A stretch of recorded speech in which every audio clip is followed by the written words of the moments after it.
representative of the president of Coast Roping, and all members of Coast Roping present, Your Royal Highnesses, our religious leaders, other community-based organizations present, my colleagues, directors from the National Orientation Agency, staff of NOA, gentlemen of the press, ladies and gentlemen, good morning. We are very happy to have you here with us. The representative of DG will warmly welcome you later on, but we are just here to give like a glimpse into what we are expecting today. Why are we here? We are here because we have a very serious matter at hand, a pandemic that is ravaging the entire world. And we came on board as a nation in February 27th, when the first index case was reported. And since then, it has not been as usual. Indeed, like we all know, we are now living in abnormal times, and we call it new normal. We started well as a nation. We had in place, the federal government put in place a presidential task force to ensure that citizens understand what the pandemic was all about and what should be their own response, their own responsibility. So we started well. We were told some steps that we should engage in, or some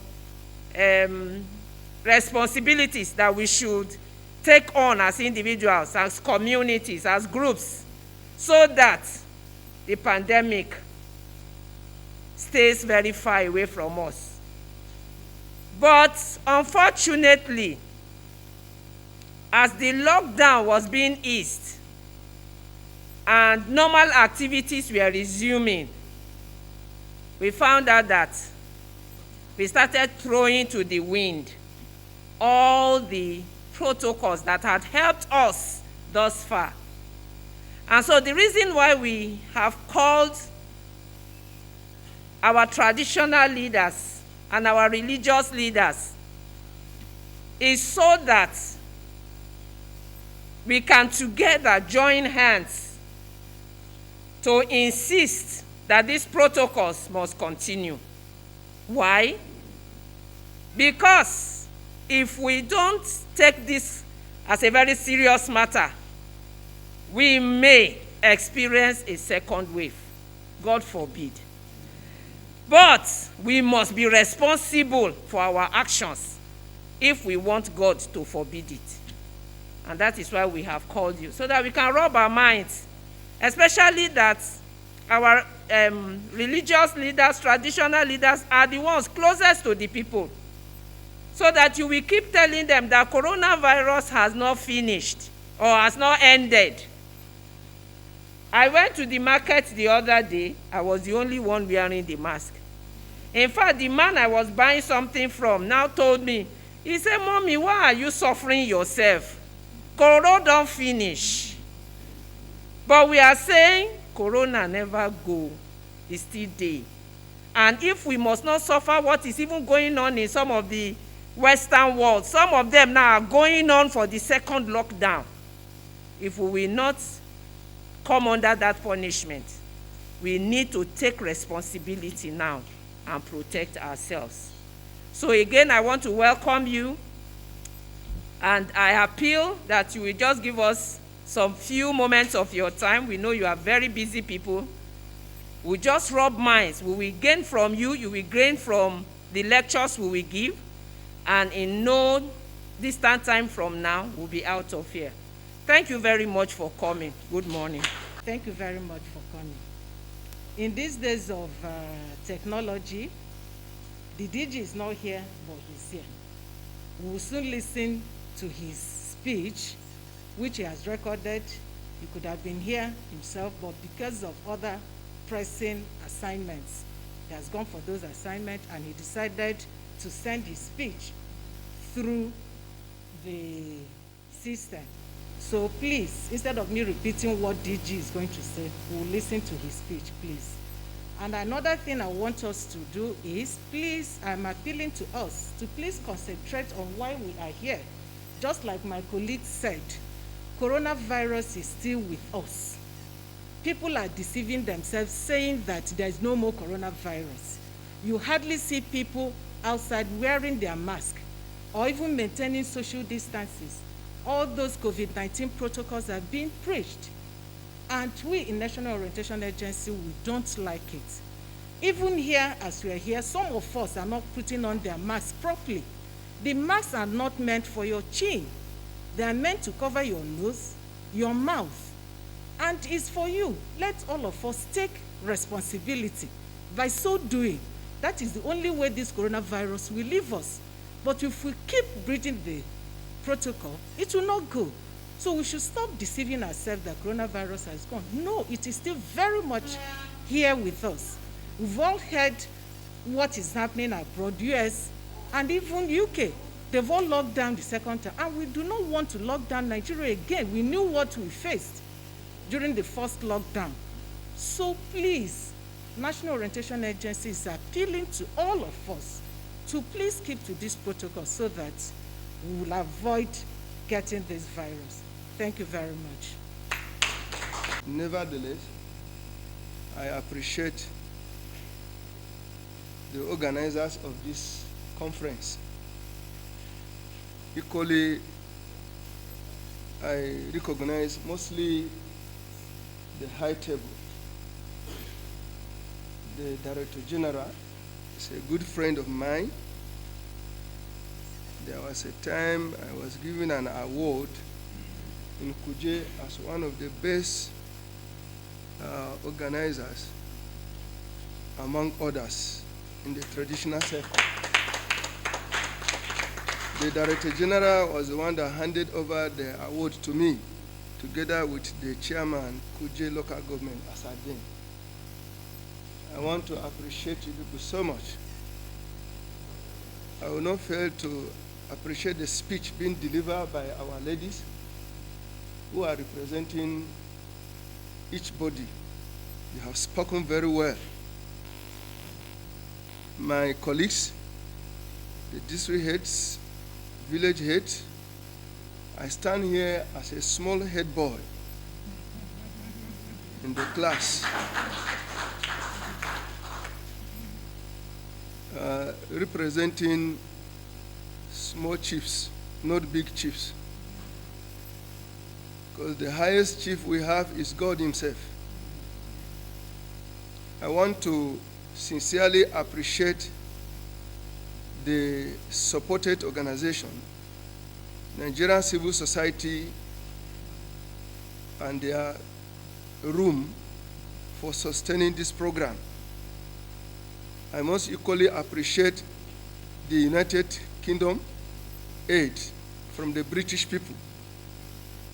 Mostly, I will thank also the Policy for Legal Advocacy Center, that we are working tirelessly to put things together to work and to make sure that we bring to a stop this pandemic that is called COVID-19.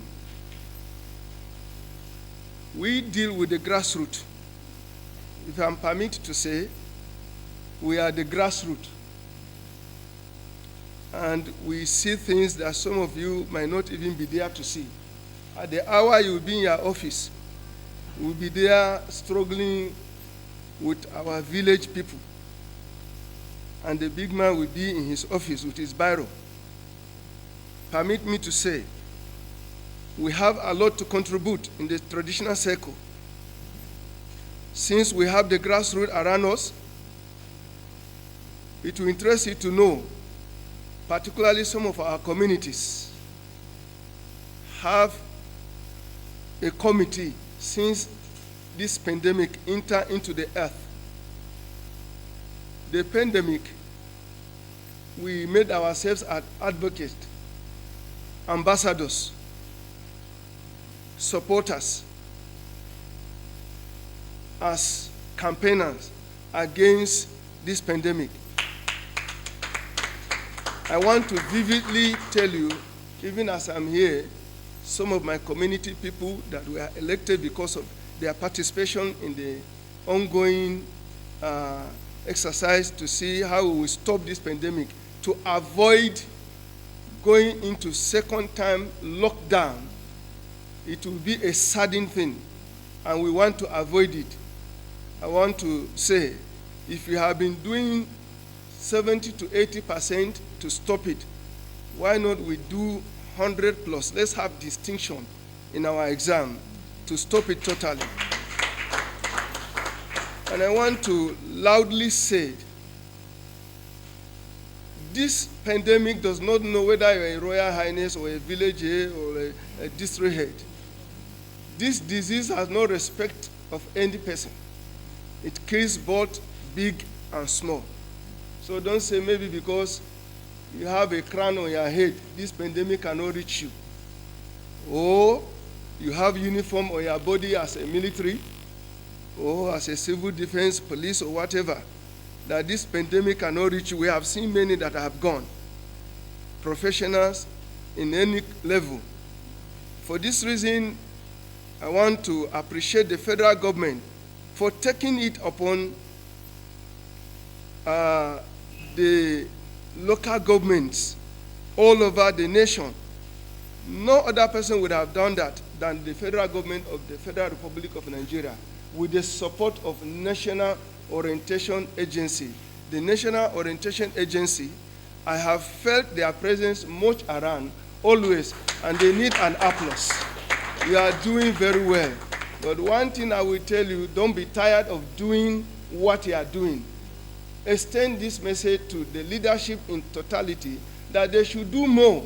And until this pandemic is over, off Nigeria, so that we have our freedom, it will be a very serious problem if we go into second lockdown in our nation with this lockdown of economy. We wish that God will help us. We will go back and do our best. I, on behalf of myself and our traditional circle in Amak, and the leaders that God has put under us, we are supporting this campaign 100%. We will not draw back. We will continue to support it in our own way, in our own traditional way. Even the face mask, somebody have mentioned it here, we should not wear it out. We should not avoid those standards, these preventive measures that are given to us. I was happy when I saw this label on the poster on my table. When I went through the poster, I was looking at it. I began to remember. I can't remember, to be sincere. I'm a preacher of the gospel. When I have been able to devote little to some certain things, that before within the lockdown, we don't shake hands directly. But these days, I have committed sin against the rule. I shook hands. I shook hands even before I come here. I shook hands. I forgot. But since I have this around me, it's a reminder. It's a loud voice. We pray that the federal government, under the National Orientation Agency, we, the grassroots leaders, we should be provided things like this, and we place them everywhere so that people will not forget. Human being is easy to forget. No matter what we can do, we can always rely on our leadership, because ear can never grow above the head. Anyone that grows that way is abnormal. God bless you for coming. Thank you, and God bless you. In the day, they play jingles on COVID-19 so that they continue sensitizing the public to see whether we can arrest this virus, or at least not make it, prevent it from spreading in our society. So I read his speech. It gives me great pleasure to be here on the second day of COVID-19 sensitization program. This exercise became necessary because of the new wave of COVID-19 infections being reported worldwide and the general lack of seriousness among people in many parts of Nigeria concerning this virus. Indeed, a lot of people in Nigeria believe that the virus is gone and that messages about coronavirus are merely empty noise. Far from it, Nigeria is currently recording increase in infections, while UK and some European countries have entered their second lockdown. It is not our wish that Nigeria should go into a second stage of lockdown, because we all know the difficulties that the lockdown placed on our finances. I have to commend NOA on the work they have been doing at the grassroots level, going through the 774 local governments to bring awareness to them about how to handle this virus through a change of lifestyle. We at Kosropin have been doing radio jingles, TV and radio interviews, producing short videos for TV. We have produced and given away face masks. During the COVID-19 lockdown, government distributed palliatives at various communities. I don't know if any of your communities got the palliatives. Okay, government did distribute some. And they wanted older people to go to the field and line up, queue with others. But Kosropin appealed to them. We cannot allow older persons to go to the field, stand for hours, waiting for palliative, which they may not even be able to carry by themselves. So we beg government, please give us the ones for older people. Let us go door to door and deliver to them. And they gave us 100 for all the older persons that are in Abuja. Well, we still went door to door and delivered all those palliatives at our own expense. Now, it is because of the far reach of NOA nationwide and Kosropin's dynamism and need to reach older persons all over Nigeria that we have gone into partnership to synergize and work for the good of all, especially the older persons. Today, we are appealing to you to be our vanguard and take back the message to your members that COVID-19 is still very much around. They should continue practicing safe distance, hand washing, and using face masks. Now, let us protect ourselves and prevent the spread of COVID-19. Thank you, and God bless.